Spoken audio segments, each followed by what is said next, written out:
Over in Malaysia, Prime Minister Muhyiddin Yassin unveiled his cabinet on Monday evening. His own party, Parti Pribumi Bersatu Malaysia, as well as UMNO, dominated the new Perikatan Nasional lineup, but Mr Muhyiddin did not appoint anyone to the hotly contested deputy premiership.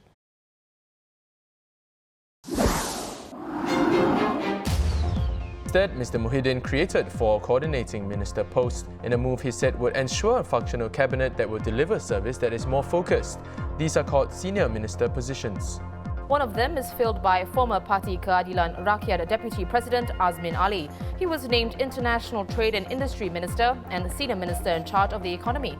And as indicated by Mr Muhyiddin last week, no politician with ongoing graft charges was appointed to cabinet, like former Premier Najib Razak, UMNO President Ahmad Zahid Hamidi and former Secretary General Adnan Mansor.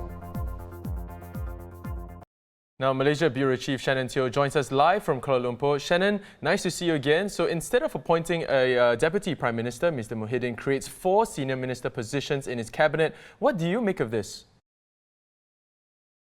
Well, I think it's a great move strategically for the Prime Minister. There had been a lot of noise about who would take up the Deputy Prime Minister position in the week since he was sworn in as Prime Minister.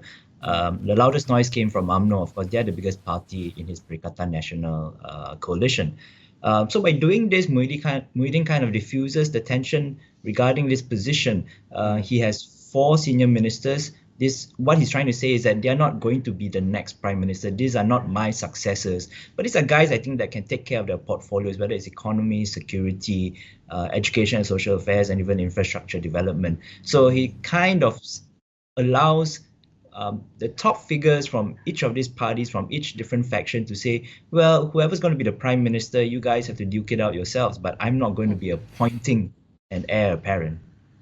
But do you think that the de facto number 2 could actually be Azmin Ali? As we heard earlier, he's going to be the International Trade and Industry Minister as well as Senior Minister for the Economy. Well, whoever is in charge of the economy is usually in the best spot. In most other countries, a finance minister is usually seen as a potential future Prime Minister. Of course, for Mr Muhyiddin, picking Azmin an ally, a key figure and someone from his own party is important, basically because you don't want other parties to have the position where they can chair cabinet meetings when you're not around. So obviously, he's got out of the 4 senior ministers, 2 of them are from his own Bersatu. One is relatively junior. He's the Bersatu Information Chief. Azmin, we know, has been around. He was the Economic Affairs Minister before, and is a key figure in setting up the Perikatan Nasional government. So, in a sense, yes, he is the de facto number 2 as far as Muhyiddin is concerned. Now, Shannon, let's get back to Mr Muhyiddin for a moment. Now, his own party, Bersatu, like you mentioned, has 10 ministers in the cabinet lineup. UMNO has 9. Now, what's your assessment of how Mr Muhyiddin has divided up the portfolios predominantly between these 2 parties? Well, these 2 parties are the largest in his coalition, so naturally you expect them to have the lion's share of positions. To make UMNO happy in that sense, it's given them some pretty good portfolios as well. Their vice president is the defense minister. Defense is one of the main portfolios. It gets a huge budget every year, and there's a lot of resources which will be in charge of.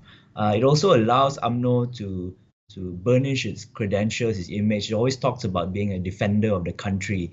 So giving them not just the defense portfolio, but making Ismail Sabri the senior minister for security, that allows UMNO to play that role, as a kind of a vanguard for the country. The Prime Minister, of course, had to reward his own party members, his own loyalists. So that's why they get quite a number of cabinet positions. But so far, we haven't heard about anyone really being unhappy with what they've gotten. You can't please everyone, but at least you don't have a coalition that is unhappy 1 week into your government. Well, Shannon, Mr Muhyiddin has also created a new portfolio for Sabah and Sarawak affairs, which comes under the Prime Minister's department. Why the move to give Sabah and Sarawak greater representation? Well, there's been a long-standing complaint and grouse from the 2 East Malaysian states. They say that for decades now, they've been neglected. They've not gotten the same amount of development. And further, there are certain provisions in what is known as the Malaysia Agreement 1963, when all these states came together to form Malaysia. and that they were supposed to get a certain level of autonomy, certain rights to tax revenue and things like that. They say that none of this has been adhered to. And so they have been trying to get the federal government to come to a table and negotiate these many different things. One of them is petroleum rights, and as we know, that means a lot of money. So the previous two governments, the Barisan National Government under Najib and the Mahathir government with Pakatan Harapan, made some small steps towards it, but it was never satisfactory to people in Sabah and Sarawak. Muhyiddin is basically trying to win over these two states now, trying to make his base there really solid by saying, I'm going to have a minister who's just going to be in charge of making sure that Sabah and Sarawak are taken care of. Shannon, just a final question. Mr. Muhyiddin also put non-politicians in charge of finance and religious affairs, like CIMB's former CEO Zafrul Abdul Aziz, who's the new finance minister. What's the impetus for those moves?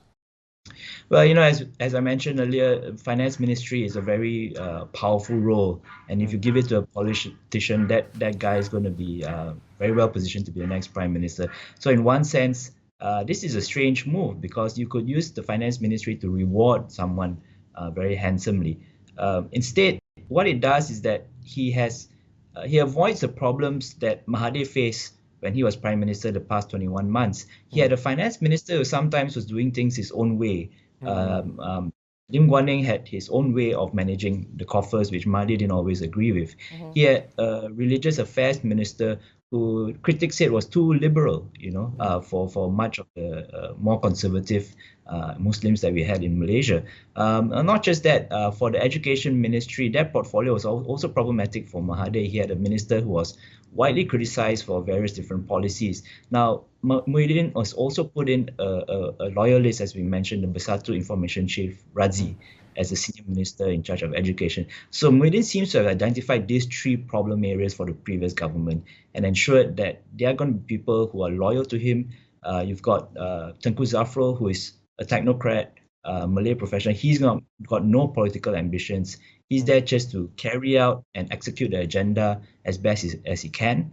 The religious affairs minister is actually the Mufti from KL, seen as quite moderate by Malaysians. So he wouldn't really do things which are going to upset a lot of people. So Muhyiddin's basically made these appointments to try and keep things calm, not face the same kind of problems which kind of get in the way of actually governing. A lot of these issues that were history portfolios face in the last government were just a lot of political noise rather than actually helpful kind of discourse towards governance.